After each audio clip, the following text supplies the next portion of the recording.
स्पर्धा परीक्षा, प्रचंड स्पर्धा, प्रत्येकाचं स्वप्न आणि हे स्वप्न साकार करण्यासाठी करावी लागते ती प्रचंड मेहनत, अभ्यास, निरंतर सराव. सोबतच गरज असते ती योग्य मार्गदर्शनाची आणि गुरुची.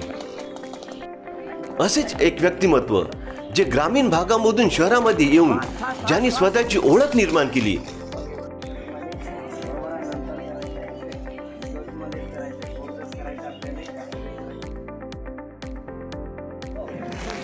विद्यार्थ्यांना दर्जेदार शिक्षण, अभ्यास, सराव, त्यांच्या पाठीमागे खंबीरपणे उभे राहून त्यांच्यामध्ये ध्येयाची प्रेरणा निर्माण केली. शेकडो विद्यार्थ्यांना स्पर्धा परीक्षेच्या शिखरापर्यंत पोहोचवण्यात योगदान दिले. अपयशातून यशाची एक यशस्वी उडान दिली. वी कॅन या मंचवर जितेंद्र पिंपळशेंडे यांचं स्वागत आणि जाणून घेऊया त्यांचा प्रवास.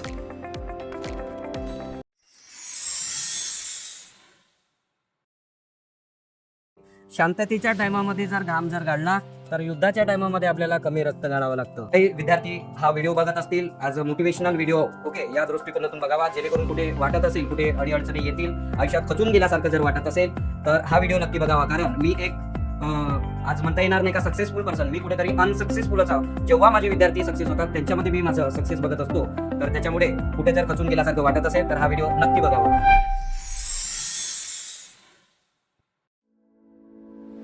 नमस्कार विद्यार्थी मित्रांनो, मी इंजिनियर जितेंद्र सुरेश पिंपळशेंडे, संचालक उडान अकॅडमी चंद्रपूर. आज मी इथे आलेलो आहो का मी माझ्या लाईफमध्ये काय काय झालेलं आहे त्याबद्दल आणि विद्यार्थ्यांना एक मोटिवेशनल स्पीच देता यावी या दृष्टिकोनातून इथे आलेलो आहो. माझं प्राथमिक शिक्षण जिल्हा परिषद शाळा चिकास्टा येथे झालेलं आहे. त्यानंतर मी 8वी ते 10वीचं शिक्षण मी कुंभुर्णा येथे जनता विद्यालय इथे झालेलं. त्यासोबत मग मी 11th and 12th सायन्सला आनंद निकेतन कॉलेज ऑफ परोळा इथे गेलेलो होतो. त्यामध्ये मी हॉस्टेलला सुद्धा राहत होतो. आणि नंतर मी इंजिनिअरिंगला बापूराव देशमुख सेवाग्रामला, ओके, तर तिथे गेलेलो होतो. तिथे मग 2016मध्ये माझं इंजिनिअरिंग झालं. त्यानंतर मी कॉम्पिटेटिव्ह एक्झाम प्रिपरेशन दृष्टिकोनातून मी हैदराबाद इथे IAS आणि गेट या 2 कॉम्पिटेटिव्ह एक्झामच्या दृष्टिकोनातून मी तिथे प्रिपरेशनसाठी गेलेलो होतो. तिथे माझा जेवढा इफेक्टिव्हली स्कोर पाहिजे होता तेवढा काही आलेला नाही. त्यामुळे मी चंद्रपूरमध्ये येऊन स्पर्धा परीक्षेची तयारी करत होतो टेक्निकल सिव्हिल इंजिनिअरिंगमधनं. परंतु काही अपयशामुळे मग त्याच्यानंतर मी माझ्या सिव्हिल कॉन्ट्रॅक्टर गव्हर्नमेंट, ओके, ह्याच्यामध्ये वळलो. त्यामध्ये सुद्धा मला तेवढी काही रुची नव्हती. त्यानंतर मी लगेच त्याच वर्षी 2018मध्ये नॉर्मल रूमलाच शिकवण्याची आवड असल्यामुळे अकॅडमी चालू केलेली होती. तर सुरुवातीला असं वाटलं की मी काय करून राहिलो, मला काही समजत नव्हतं. कारण सर्वसाधारण फॅमिलीतून आलेला विद्यार्थी होतो आणि त्यासोबतच आपली परिस्थिती एवढी काही स्ट्रॉंग नव्हती का जेणेकरून आपल्या स्वबळावर काहीतरी करता येईल असंही काही हे नव्हतं. तर त्याच्यामुळे मनामध्ये खचून गेल्यासारखं असं वाटत होतं, कुठेतरी पूर्णपणे खचलेलो होतो. आणि कारण की माझं बॅकग्राऊंडसुद्धा तेवढा स्ट्रॉंग नव्हता. कारण 10वीमध्ये मी चिटिंग करूनच पास झालेला विद्यार्थी होतो. 10वीमध्ये सारा इंग्लिशसुद्धा बरोबर वाचता यायची नाही, चिटिंग करून पास झालो. त्यानंतर मी 11वीला गेलो तर द, इज, अँड, ऑर यासारखे शब्द फक्त मोजके काही शब्द वाचता येत होते. तिथे असं गेल्याच्या नंतर काही शिक्षक फुल इंग्लिशमध्ये बोलायचे. तर असं वाटलं की आपण वेगळ्या दुनियेत आलेलो हो. तर मग मी विचार केला की आपल्याला नाही जमणार, मग मी सोडून देणार. पोळ्याचा सण होता, घरी आलेलो होतो. आणि त्याच्यानंतर मी वडिलांना सांगितलं की मी जाणार नाही आता. तर त्यावेळेला वडिलांनी थोडासा आधार दिला, धीर दिला की चल, झालं तर ठीक, पास झालं तर ठीक, नाही तर मग इकडे बघता येईल, ओके. तर लागेल तर 12वीला आपण इथे ॲडमिशन करून घेता येईल. मग त्याच आधारे मी अधिक रिटर्न गेलो. मग मला हॉस्टेलला छान माझे रूम पार्टनर्स वगैरे मिळाले. त्यांनी खूप अभ्यासू होते. त्याच्यामुळे त्यांचा सहवास लाभल्यामुळे थोडं अभ्यास करत गेलो. आणि त्याच्यानंतर एवढी मेहनत केल्याच्या नंतर मला 12वीला फक्त 49.17% मिळाले. तर त्यामध्ये सुद्धा खचून गेलेलो होतो. परंतु CETची एक्झाम्स मी चांगल्यापरीने दिल्यामुळे तिथे स्कोर चांगला आला. त्या स्कोरच्या भरोशावर मला इंजिनिअरिंगमध्ये सिव्हिल ब्रँच मिळाली आणि चांगलं कॉलेज होतं. त्यावेळेचं टॉप कॉलेजच होतं, Bapurao Deshmukh college of engineering Sevagram. तर त्याच्यामध्ये मला ॲडमिशन मिळालं आणि चांगला फर्स्ट ग्रेडमध्ये माझं फर्स्ट डिव्हिजनमध्ये सिव्हिल इंजिनिअरिंग कंप्लीट झाली. मग देन झाल्याच्या नंतर मला असं वाटायला लागलं की त्या फील्डमध्ये आपल्याला नोकरी हवी आहे, समोर जाऊन MTech PhD वगैरे करता येईल. या दृष्टिकोनातून मी गेट एक्झामचं प्रिपरेशन करायला हैदराबाद गेलेलो होतो, परंतु तिथे स्कोर तेवढा खास आलेला नव्हता, अगोदरच सांगितलं. मग आता करायचं काय नेमकं, तर मी इथे आल्याच्या नंतर MPSC सिव्हिल टेक्निकलमधनं प्रिपरेशन करत होतो, परंतु तिथेही काही समथिंग थोड्या मार्काने माझं प्री जात होतं. मेथ्सचं भलेचे अभ्यास छान होता, परंतु माझं प्री क्वालिफाय होत नव्हतं, त्याच्यामुळे पूर्णतः खचून गेलेलो होतो. मग मी लगेच आपल्या रूममध्ये 3 ते 4 विद्यार्थ्यांपासून आपली अकॅडमीची सुरुवात केलेली होती. असं वाटलं नव्हतं का मी करू शकेल, परंतु एक मनामध्ये आवड होती पहिल्यापासून शिकवायचं खूप, कारण की बॅकलॉग लागलेल्या विद्यार्थ्यांना मी चांगल्या याच्याने शिकवत होतो. त्यामुळे थोडंसं मनामध्ये सुद्धा असं वाटत होतं, चला बुवा काय पैसे नाही भेटतील किंवा पैशासाठी मी शिकवत सुद्धा नाही आत्ता पण. तर थोडं चालू केल्याच्या नंतर थोडं वाव मिळत गेला, मुलांचा क्रेज वाढत गेला. हळूहळू मुलं 2चे 4, 4चे 10 असे मुलं जोडत गेले. त्यानंतर मलाच वाटलं की नाही बुवा आपण काहीतरी आता करू शकतो, आपल्यामध्ये ती ॲबिलिटी आहे आणि विद्यार्थ्यांमध्ये तो विश्वास एक उडत गेला. आणि आज साधारणतः 2018 पासून नंतर 2 वर्षानंतर लगेच अधिक कोरोना आलेला होता, कोरोनाचा पिरियड आलेला होता 19-20 त्यावेळेला सुद्धा थोडंसं असं वाटलं की आपलं काय होईल बुवा, तर मी कंटिन्यू चालू ठेवलेलं होतं. आणि आज साधारणतः आपल्याकडे प्रत्येक वर्षाला 700 ते 800 विद्यार्थी आता शिकत आहे. आणि मी असं काही ॲडव्हर्टाईज वगैरे केलेली नव्हती किंवा म्हणजे असं बॅनरबाजी वगैरे, की हीच पब्लिसिटी जी आहे ते मी विद्यार्थ्यांपर्यंत पोहोचलो, विद्यार्थ्यांच्या मनामध्ये गेलो, विद्यार्थ्यांप्रती जे विद्यार्थ्यांना आवश्यक आहे, ज्या चुका माझ्या आयुष्यामध्ये झालेल्या होत्या त्या चुका जेणेकरून झाल्या नाही पाहिजे. आज मी सकाळपासून ग्राउंडला जात असतो, ग्राउंडला सुद्धा 60-70 विद्यार्थी आहेत. देन त्यासोबतच मी त्यांचं पेपरसुद्धा घेत असतो संडेला, आणि देन त्याच्यानंतर त्यांचं टीचिंगसुद्धा चालत असते. तर त्याच्यामुळे प्रत्येक वर्षाला आपल्या इन्स्टिट्यूटमधनं साधारणतः 50 ते 60 विद्यार्थी आपल्या स्पर्धा परीक्षेमध्ये यशस्वी होतात. खास करून पोलीस भरतीचा आपल्याकडे फोकस आहे किंवा सरळ सेवा एक्झाम्स ज्या आहेत त्या साधारणतः आपण त्याच्याकडे फोकस केलं. विद्यार्थ्यांना वारंवार सांगत असतो की या फील्डमध्ये आल्याच्या नंतर तुमच्यामध्ये पेशन्स, डेडिकेशन्स विथ पॅशन्स या गोष्टी असणे गरजेचे आहे. कारण ही फील्ड अशी आहे की जो संयमाने इथे टिकून राहणार, सातत्याने कंटिन्युअसली काम करणार, आपल्या कामाशी प्रामाणिक असेल आणि ते काम आवडीने जर करत असेल तर तो या क्षेत्रामध्ये नक्की यशस्वी झाल्याशिवाय राहणार नाही. कारण तो आज माझा खुदचा अनुभव आहे. कारण मी ज्युनियरली स्वतः आज जवळच्या विद्यार्थ्यांना फिजिकल घेऊन पेपर्स त्यांचे टीचिंग्स घेतलेले आहे आणि ते सक्सेस झालेले आहे. मी त्यांना बघतो आज, जेव्हा ते सक्सेस होतात तर मी त्यांच्यामध्ये मी स्वतःला बघतो की ते यशस्वी झाल्याच्या नंतर जेवढा त्यांना आनंद होत नसेल त्याच्यापेक्षा मला दुप्पट आनंद होत असतो.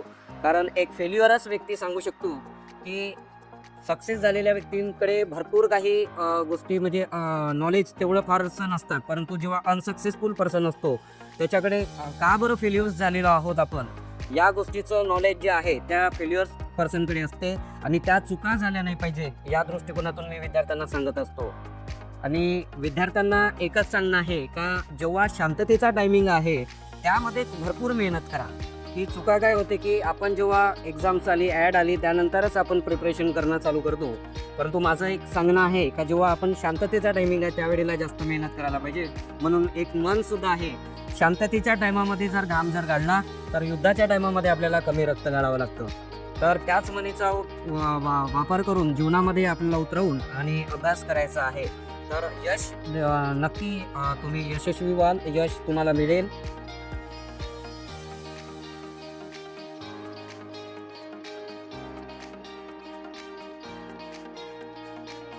माझ्या अकॅडमीची सुरुवात 2018 एका छोट्याशा रूमपासून झाली होती. त्यामध्ये साधारणतः 3 ते 4 विद्यार्थी होते सोबत. मग माझी टीचिंग त्यांना आवडल्यामुळे ते विद्यार्थी हळूहळू विद्यार्थ्यांना कनेक्ट करत गेले. त्यानंतर साधारणतः 15 दिवसामध्येच माझ्या रूमची कॅपॅसिटी जेवढी होती 15 ते 20 स्टुडंट बसू शकत होते. छोटासा एक बोर्ड होता आणि त्या बोर्डवरती मी नॉर्मल असं 200 रुपये महिन्यापासून त्यांना शिकवणं सुरू केलेलं होतं.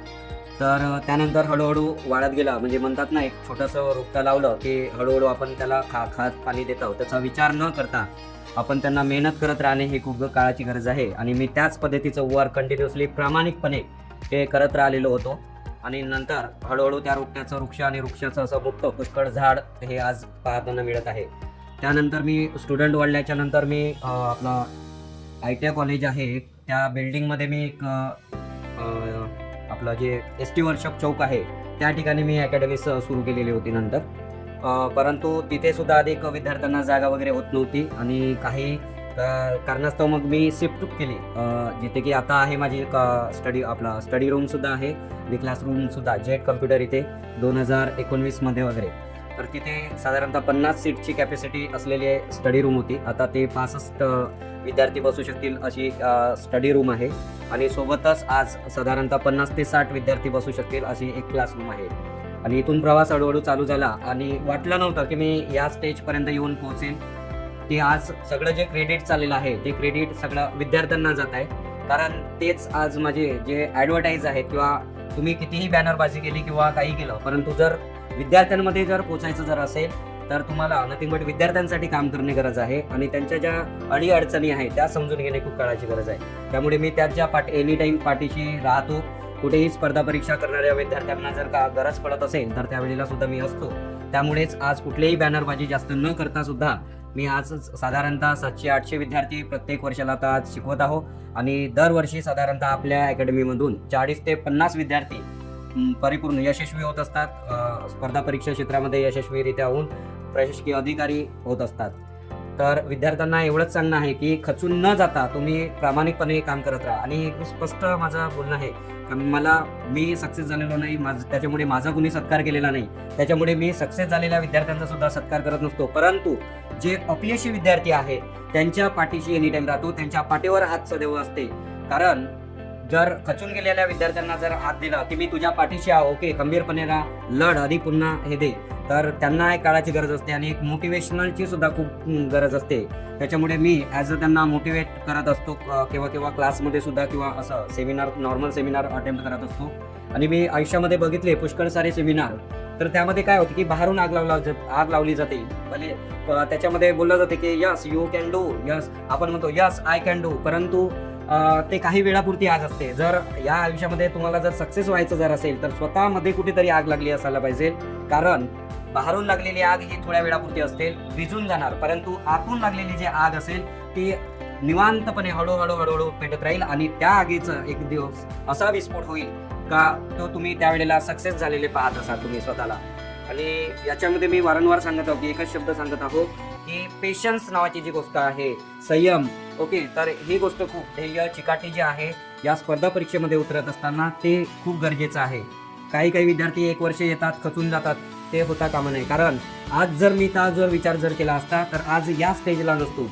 आणि कोणत्याही फील्डमध्ये, कुठलीही फील्ड असेल, जर आवडीने जर काम कराल तर one day you will be success, okay. तर त्याच्यामुळे तुम्हाला आजही सांगणं आहे का जे तुम्ही फील्ड पकडलेली आहे, जे तुम्ही क्षेत्र पकडलेलं आहात, तर त्या क्षेत्रामध्ये प्रामाणिकरित्या काम करत राहा, ओके. तर एवढं बोलून आज मला वेकॅन या प्लॅटफॉर्मवर या लोकांनी मला बोलण्याची संधी दिली, त्यांचं मी मनापासून आभार मानतो.